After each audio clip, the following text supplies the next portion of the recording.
The milepost study was done for demonstrating that the IOP and the platform, the post method, it works for improving the results on weight loss compared to a diet and exercise therapy. The goal was exactly to demonstrate that the patients that they were going under the treatment with the IOP, they were improving their results compared to patients that they were not just they were just doing diet and exercise. This technique is designed, and the ideal candidates are patients under 40 BMI, so between 30 to 40, obesity grade 1 and 2.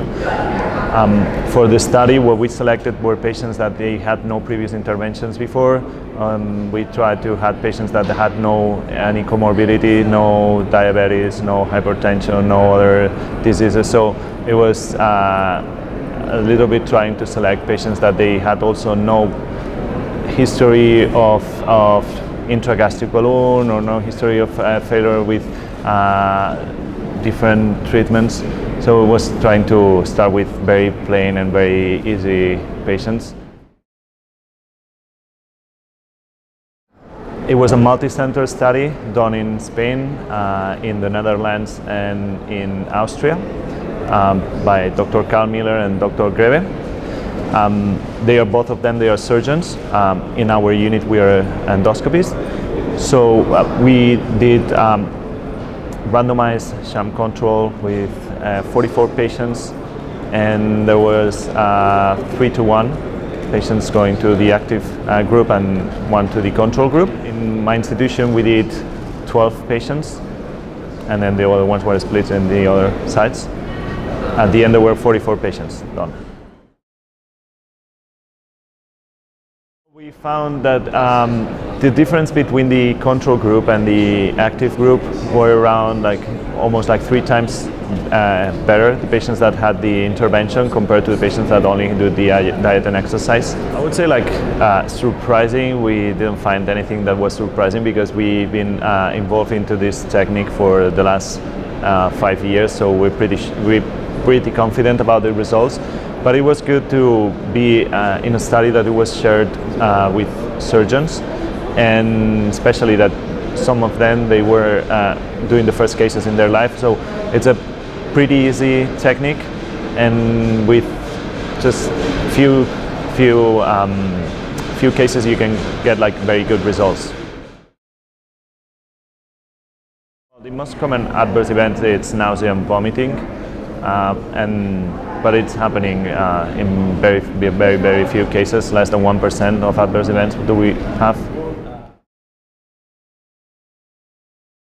It's important because the treatment of obesity, it's being apart that it's one of the most important diseases that we have in the world now.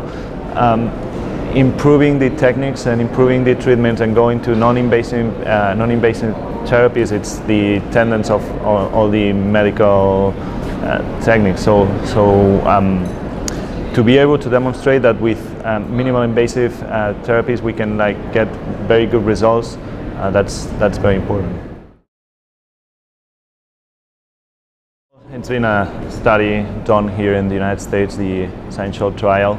But there were some difference between the Essential trial and the milepost. The aim of this study was the same, to try to demonstrate that the intervention was improving the results on weight loss compared to a diet and exercise treatment.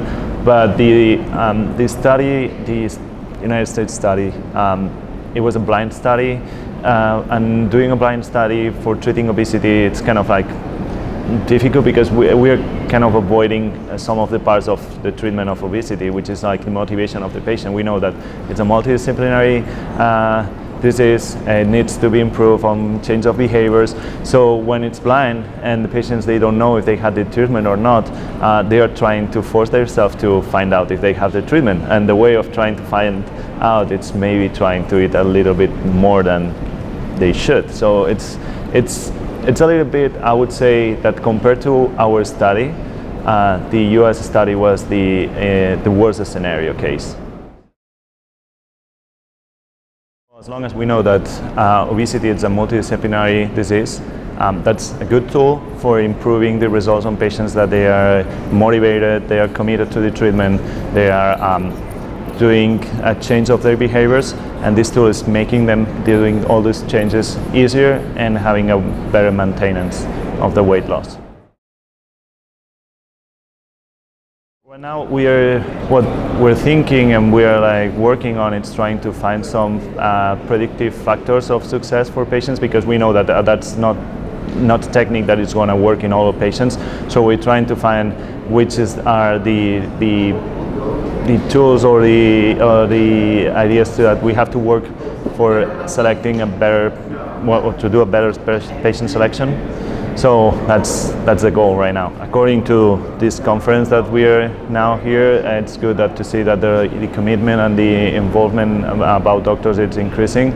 We have a little bit of experience on endoluminal therapies in Europe, a little bit longer experience than here in the States, but this thing of being here and seeing all the faculty that it's being part of it and how many people it's attending to the conference, I think that that's going to help a lot on improving the techniques and the treatments.